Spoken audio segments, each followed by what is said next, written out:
Kimmy Brunner. I'm a machine quilter. I've been quilting for years. I absolutely love it, and it's pretty much taken over my life at this point. When I was growing up, I spent a lot of time at my grandma's farm. We spent basically all our school vacations there, and Grandma was really into handcrafts of all kinds. She had grown up with a mother who was hugely into sewing and quilting, and Grandma taught me how to quilt, knit, crochet, do hand embroidery, do tatting. Basically, if you could do it with your hands, Grandma taught me how to do it. When I was a brand new quilter, I would go to quilt shows and I would look in magazines and I would see these really cool quilts that were so elaborately quilted, and I just loved them and I wanted to be able to do them, but I could never figure out how that quilter had decided what her quilting design scheme was going to be and how she was going to go from unquilted top to this masterpiece that was hanging in front of me. And I thought, you know what, I'm never going to get there. I'm just never going to be able to do that in a million years. And I will never forget the day that I finally had that breakthrough moment where I could look at that quilt hanging there and I could see where she had started and how she had worked out her design plan so she would know what to do in her blocks and what to do in her borders.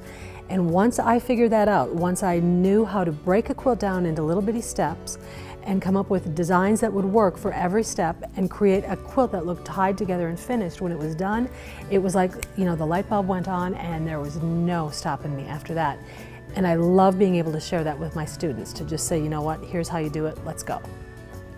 When I'm quilting, I'm just kind of in my own world in my studio. When I do my piecing, I sit in my kitchen at a really old treadle machine upon which I've got sitting a 1941 Singer featherweight, and that's what I do all my piecing on, is this super old machine, and sews the best stitches I've ever seen. So I make my quilts on the old machine, looking out the window, enjoying every minute of it.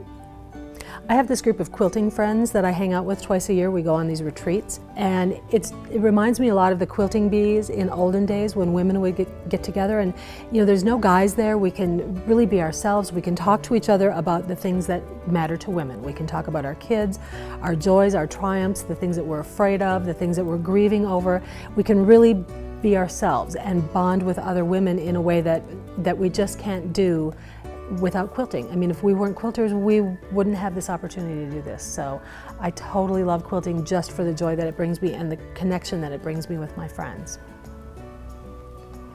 In traveling all over the world, I've met just quilters from everywhere, from every walk of life, old and young, modern quilters, traditional quilters, and I think that the thing that ties us all together is we're all just like a bunch of kids on the first day of kindergarten, and we open up that box of new, you know, brand new Crayolas, and we just see all the colors, and you just like start quivering with the excitement of the possibilities that we could do with all these colors and textures, and you know, it's like we're all just addicted to one thing, and that is we like to buy perfectly good fabric and chop it up into little pieces and sew it all back together again, and it just makes us all so happy, and it really makes me realize we're all just the same. It doesn't matter where we're from, we're all exactly the same. We like to quilt.